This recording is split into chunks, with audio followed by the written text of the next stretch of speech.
Ẹ káàbọ̀ padà Miliki Express lẹ́tẹ̀tẹ̀ náà ni Miliki. Mo lérò pé gbádùn ìtàṣẹ̀jú fún yín tán sí. Ẹ̀yin náà ti mọ̀ pé abala tá ti máa bá àwọn olùmọ̀ọ́ká wa sọ̀rọ̀ òun náà ni a ti wà báyìí. Àwọn olùmọ̀ọ́ká wa náà wọ́n ti wà ní ilé agodo. Ẹ yára lé ṣé ẹ kàn fẹ́ ro àwọn àlejò wa fún tèmi. Ṣé kí n jẹ́ kẹ́ máa ro àbí kí n sọ òkè ẹ jẹ́ ń já yín sí. Tẹ́ bá mọ àwọn èèyàn méjì ni wọ́n. Ọkùnrin àti obìnrin ni wọ́n kì í ṣèbejì o, ọkọ àti ìyàwó ni wọ́n. Fún gbogbo ẹ̀yin tẹ́ bá ti gbórin kàkọ́lé mọ́lé àdùpẹ́ àtúbímọ́lé mọ́ àjínde aráyé ó ti ṣeé ṣe o. Gbogbo ẹ̀yin tẹ́ bá ti wo fídíò yẹn tẹ́ bá ti mọ orin yẹn gbà yẹn ẹ ti máa mọ àwọn tí mò ń sọ. Àwọn ọkọ àti ìyàwó yìí wọ́n ti pẹ́, àwọn ọ̀gá máa ń wò pé kí ló ń ṣẹlẹ̀ àwọn ọkọ àti ìyàwó yìí pẹ̀lú gbogbo bí break up ṣe ń wà láàrin àwọn olùmọ̀ọ́ká wa tó bá fẹ́ra wọn, kí ló dé wọ́n stand gidigba. Ó máa ń yé mi gan lẹ́nu mọ́ pé kí ló ń ṣẹlẹ̀. Jẹ́ kí n já ẹsẹ̀, má jẹ́ kí n sọ̀rọ̀ jù. Ẹni tí mo fi tọ̀wọ̀tọ̀wọ̀ pè Túndé àti Wùnmí Òbé tí gbogbo èèyàn mọ̀ sí two náà ni wọ́n dé ń bí two wọ́n lè jẹ́ ọkàn. Mommy and daddy. No, mi lè pè yín mommy and daddy because tí look mommy and daddy. Uncle Túndé àti àti ìdàgbà. Ti dàgbà no ojú tí mò ń wò yà no. Wọn ti tó gbóye bá mi àti màmí. Ẹ bá wa káwọn ará lé wa. A kí yín o ẹ̀yin ará lé. Káàbọ̀.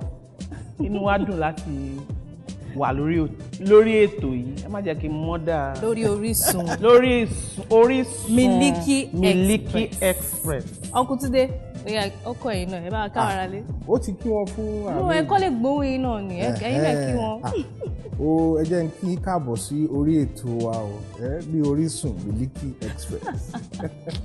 Ẹ̀rín pa mí ẹbí mi kékeré ń pa mí lẹ́rìn. Kí ló ń pẹ́ lẹ́rìn? Bẹ́ẹ̀ ṣe ń sọ àwọn Yorùbá yẹn ó ti fi mọ̀ pé the Gẹ̀ẹ́sì stuff sí all the way. Kí ló ṣẹlẹ̀ ọmọ olúbo ni. Àkùrẹ́ rí bẹ́ẹ̀ o ọmọ Ìbàdàn kì í ṣe Ìbàdàn. Ọmọ Ìbàdàn kí ni so. Ẹ̀dẹ̀ wá sọ Yorùbá yẹn bí wàá tábà ní. Ok mi àti ìlà lè tó lé ní. Ìbéèrè pọ̀ ẹ jẹ́ ká mú báyìí ẹ jẹ́ kọ́kọ́ bí yín. No ẹ jẹ́ n bi Uncle Túndé. Uncle Túndé ẹ wo mi ẹ wojú mi ẹ wo bí. Mo rò pé àwọn ẹlẹ́mọ̀ máa bẹ̀rẹ̀ gbogbo. Ẹ̀yin náà ni mo kọ́kọ́ fẹ́ bá sọ̀rọ̀. Uncle Túndé ẹ wojú mi. Ẹ lè sáfẹ́dẹ̀ tiwantiwa ẹ̀ ọmọ Nàìjíríà ni ẹ̀yin náà mọ̀. Mo máa gbìyànjú lé nìyí. Ok ẹ tẹ̀ gbọ́dọ̀ gbìyànjú ni. Ẹ jẹ́ kí n béèrè pé báwo ni ẹ̀yin méjèèjì tẹ̀ ṣe kọ́kọ́ bẹ̀rẹ̀ as ọkọ àti ìyàwó pé ẹ fẹ́ máa kọrin. Ó ti pẹ́ díẹ̀ o. 1988 àbí a lè sọ ní English 1988 la pàdé. Nígbà yẹn a ṣì wà nílé ìwé gíga. Òun wà ní Unilag University of Lagos, èmi wà ní Lagos State University LASU. But àwọn kan wọ́n fẹ́ bẹ̀rẹ̀ ẹgbẹ́ akọrin táwa ń pè band. So wọ́n ṣàgbọ́n pa mi pé ó ní arákùnrin kan báyìí tó máa ń kọrin dáadáa. Wọ́n wá mi wá wọ́n pè mí wọ́n ní kí wá darapọ̀ mọ́ àwọn. Ibi tá ti bẹ̀rẹ̀ nìyẹn. Ibi táwa ti ń kọrin lọ àwa rí i pé kò bá dá kí obìnrin kan wà láàrin wa kó bá lè jẹ́ kí àwọn orin tá à ń kọ yẹn kó lè yọ gèrè. Bí ọ̀kan ṣe dárúkọ Wùnmí nìyẹn pé lady kan wà o tó ń kọrin o pé ẹ jẹ́ ká bá sọ̀rọ̀ ká o bóyá fẹ́ darapọ̀ mọ́ wa. Bó ṣe lọ pò ń wá nìyẹn bá ṣe pàdé nìyẹn ní 1988.